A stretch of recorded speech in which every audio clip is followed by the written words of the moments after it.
You talk about there are three types of active listening, and there are techniques that you can use. You talk about mirroring and silences, and what you refer to as the late night FM DJ voice. The late night FM DJ voice. Elaborate on what you mean by that and the other, and also mirroring and silence as well, because active listening seems to be a critical thing you need to do when you're having a conversation or negotiating with anyone. Yeah, and it's proactive Okay. listening, and it's informed listening. What are we proactive about? What are we informed about? Understand human wiring that we talked about before. Like whichever type we are, we're in survival mode, which is the default mode of thinking. Mm-hmm. We're negative. You're pessimistic. Like, I got to worry about this outcome. You're going to predict 15 of the three possible disasters. Like economists. Economists have accurately predicted 15 out of the last three actual recessions. They're always saying it's God's fault. But that's human nature. Sure. So yeah, proactively, I got to understand that you're probably in survival mode. Success mode is highly positive, but we don't wake up in success mode. We got to override the system to stay in success mode. You do gratitude exercises, you meditate, you work out, you do all the self-maintenance things that people tell us that contribute to our success. Why do we do these? Because survival mode is negative. Okay.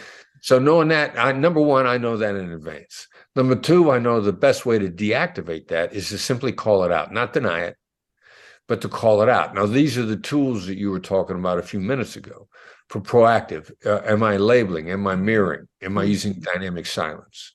Am I giving you a chance to think? I'm using these because I'm informed in advance that you're probably in survival mode and that fear of loss is the single biggest impact on your decision making, followed closely by identity, followed by your vision of the future. Vision drives the decision. If I got these guidelines to begin with and I'm listening to you, I'm going to be very proactive as to teasing these out. And then I'm going to be proactive with the use of the skills to either deactivate or nurture the emotions that are going to influence how you make decisions. Vision drives decision, emotion drives vision. You begin to see the linkage in how this works. So I'm going to use the hostage negotiation skills because hostage negotiation just works because you're a human being. And then I'm going to say, it seems like something's on your mind. Mm-hmm. When we're talking, and like, for example, right now, you're listening intently. Yep. And you're giving me physical feedback that you're listening intently, but you're not just listening, you're processing. Yep. And if I say to you, what's on your mind? These are two, I'm going to put you in two vastly different parts of your brain versus it seems like something's on your mind. When I say what's on your mind, you're going to stop and think. That's a stop you in your tracks question. Danny Kahneman would call, I've just put you in slow thinking mode, deep contemplation. Okay.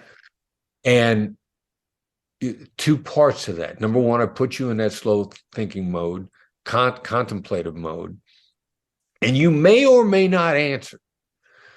But if you do answer, it will be after serious consideration of the answer. Okay. Now, sometimes that's a great thing to do.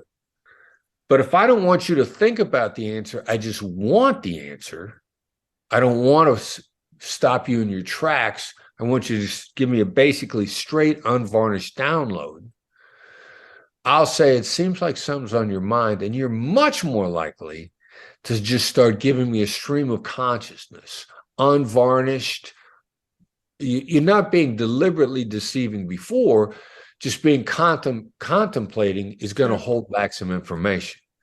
So I know that those two things trigger you to be in different parts of your head, depending upon where we are in the conversation, so we can advance together.